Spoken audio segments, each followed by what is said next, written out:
Hey everyone, so I want to talk about what I like and what I dislike about the Amazon Fire tablets here. So I have a 2019 7. These are not HDs. 2020 HD 8 Plus, and then 2021 HD 10 here. So this one is a plus. This one is not a plus. The sevens they didn't have a plus or non pluses. They just had sevens. And then these are all the base versions of each of these tablets. So this has 16 gigabytes of storage and only 1 gigabyte of RAM.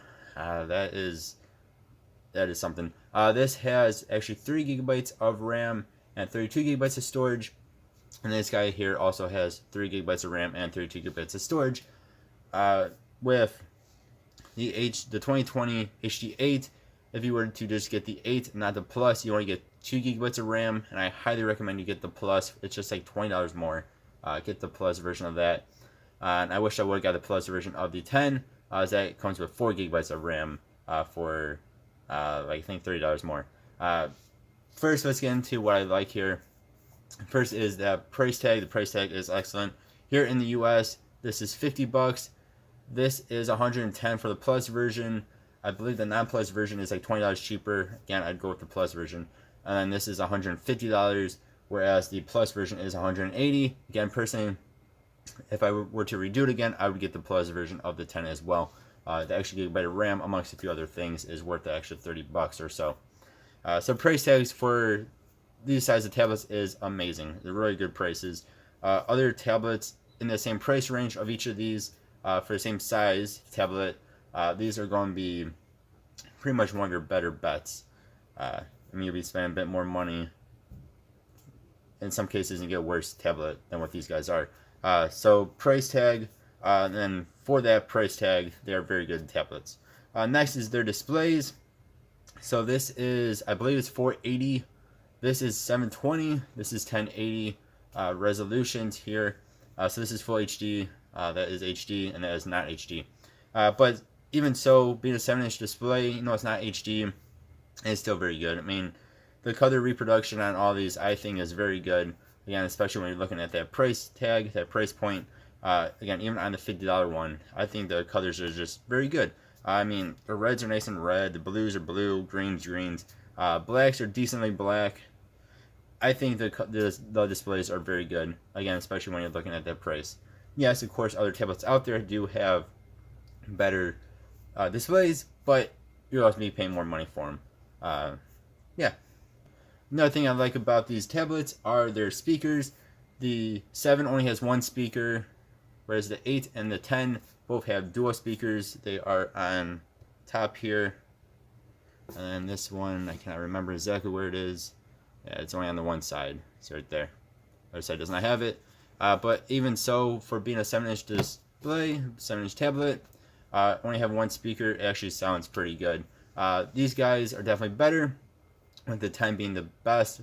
Usually bigger tablets do have bigger and better sounding speakers in them, and that reigns true here as well.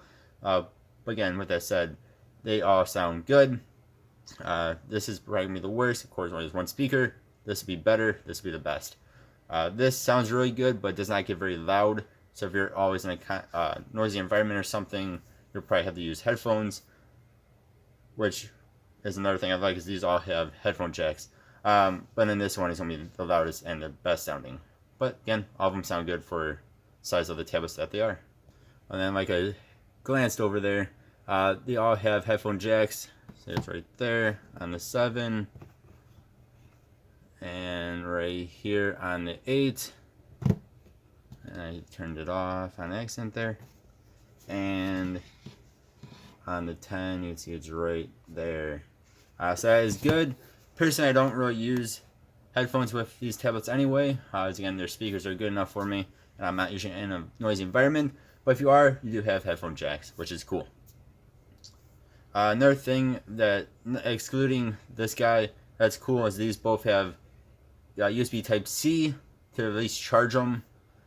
That's cool, but they do not charge very quickly. Even the HD8 Plus, it just does not charge very fast. Yeah, I mean, these two do use USB Type-C. This uses a micro USB. I would say they all charge about the same speed. And if they are very close to being dead, you're probably going to be waiting 3-4 hours for these to charge up all the way. They don't really do fast charging. I've tried that with a fast charger from my Samsung S7 Plus, and they don't really seem to do the actual fast charging. They all seem to charge about the same, no matter what you use. So the charging is kind of a disappointment with these. I mean, again, it's nothing really big or major. It takes a bit longer to charge them. My S7 Plus, I put on the fast charger. Things charged up in like 2 hours from being very low. These guys will take again probably 3 or 4 hours or so if they're very low on battery. Another thing I like is they are good for normal tablet uses, even the little guy here. For normal internet browsing, for watching YouTube, streaming videos, these are all good, with the 10 being the best for any of that. For like reading Kindle books or ebooks, they're all very good for that as well. Even the 7, maybe even especially the 7, because it's small and you can hold on to it for long periods of time. They're all very good for normal tablet usage. If you're going into gaming though, the 7, you cannot use it for gaming. I've tried, it is super laggy and it'll kick you out of some games. I see they have a couple games on here. It's just horrible. You do not want to use it for gaming, but for like reading ebooks and watching YouTube videos, browsing the internet a little bit, perfect device for $50. The HD8 Plus is actually pretty good at gaming. In low to medium graphics, any game I've really thrown at it, Roblox, Asphalt 8, let's see, I've Pokemon Unite on there, I've done some Call of Duty on there. It actually works pretty well. Again, this is the Plus version. The non-Plus version I cannot comment on, but the Plus version actually does really well. And actually, it does better than the non-Plus version of the 10. This can still do gaming decently well, but there are certain games, namely in Roblox, that I've tried on here where it actually kicks me out of, namely Royal High. In Roblox, it kicks me out of it, whereas on this guy, it has no issue at all. It just, no lag or anything. Again, it kicks you out of this on here. But with that said, most games will work just fine, again, in low to medium graphics on the HD10 as well. And if you get the HD10 Plus with the extra gigabyte of RAM, it should be better. It should be able to do just fine with any game.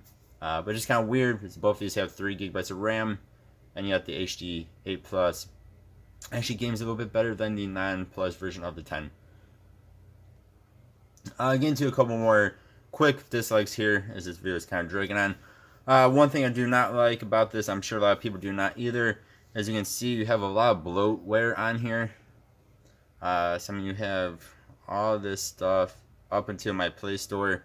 Is all stuff that is added on and you cannot delete off of here. And that goes for any of these devices. So anything that is grayed out on here, you cannot delete. So anything that comes with pre-installed, you cannot delete. It's just kind of goofy, and I don't really care for it. Just a lot of wasted space. I mean, even IMDb TV, don't know what that is. Yeah, it's on here. You cannot delete it. That is annoying, as again, it takes up some of your space, especially if you only have 16 gigabytes of storage. These are all expandable with a micro SD card, but still, it just kind of gets in the way. It's kind of an eyesore, I guess you could say, too. One thing I really wish they would have on these is a tap to wake feature. I know this is a very minor thing. No matter how much you tap it, it's not going to wake up, so you only have one way to wake them up, and that is to hit the power button. Again, very minor thing, just something I wish they would include on these devices, especially like on the 2021 version. As a lot of tablets now have that, and phones. Again, this is kind of more minor again, but talking about gaming, is, again, with the HD10, like I said, is some games it actually literally kicks you out of, so you cannot do all sorts of gaming on them. It's kind of another minor thing. I mean, unless you really want a tablet for purely for gaming or high-end gaming, these can't really do high graphics or max graphics or anything like that. Again, their price point should tell you something about that. But these are definitely not for high-end gaming. And like I said, this actually will kick you out of some games. And this you can't game at all on. It's just terrible. HD8 Plus, again, is probably the best out of the 3 I have here. Or HD10 Plus would be the best. But again, if you want to do high-end gaming, which I just do low graphics, medium graphics, it's fine for me. High-end gaming, you just cannot really do on these devices. They'll start lagging out or heat and kick you out of the game. Another minor thing about these that some people might not like is, again, these two do have USB Type-C, but you cannot hook them up to an external monitor from that USB Type-C. So it is for charging and charging only. And again, this has because this is now 3 years old, it only has micro USB anyway. But yeah, you cannot connect these two external monitors. USB Type-C is just for charging. And one last thing here that some people are not going to like, again, doesn't really bother me too much, is that these just do not come with Google Play Store out of the box. So I have it on each of these. So you can download it. It only takes like maybe 5-10 minutes. You might have to try it a few times for it to actually take hold and work. But even when you do get the Google Play Store, there are certain apps that just do not work on here. So I'll search for OfferUp here, which I use actually all the time to sell stuff, and you just cannot get it like you can on any other tablet. You know, these other things that are like guides for OfferUp, but there's no actual OfferUp. There's a few other games too that are actual games you cannot get either on here, which is a little bit annoying.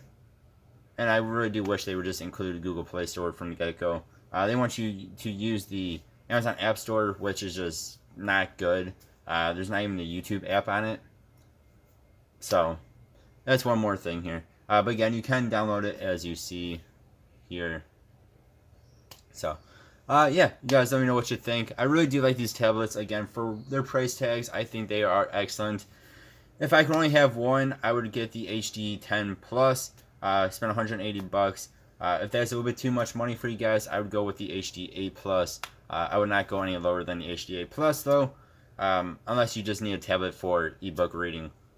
This thing is really good for ebook reading. But if you want to do even a little bit of gaming, get the HD 8 Plus or the HD 10 Plus. Again, you guys let me know what you think. As always, I really do appreciate you guys. Hope you guys have a good one. I'll see you all next time. Goodbye.